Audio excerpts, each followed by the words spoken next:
This is a story my grandmother never told without her voice shaking. It happened when her and my grandfather were younger, in their 30s.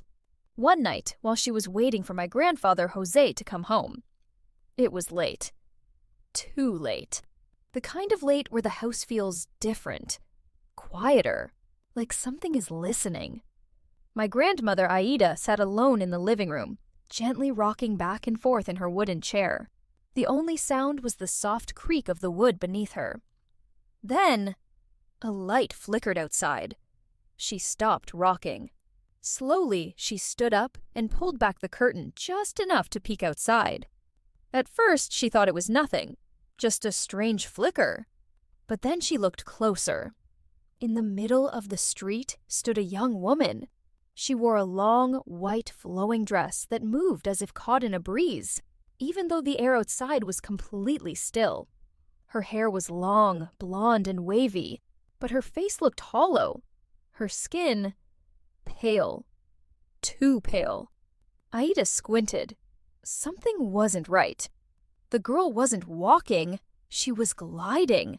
Aida quickly shut the curtain, her heart beginning to pound. What did I just see? She whispered to herself.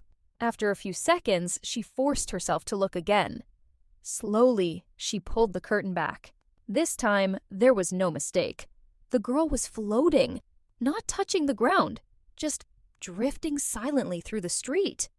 Then, she suddenly stopped, and without moving her body, the girl slowly turned her head until she was staring directly at Aida. Her eyes were all white, and she looked sad and creepy. Aida gasped and slammed the curtain shut with both hands. Her chest tightened as her heart pounded violently against her ribs. She stood there frozen, too afraid to move, too afraid to breathe. Seconds passed. 15, 20. She told herself it wasn't real. It couldn't be. But something pulled her back to the window. One last look.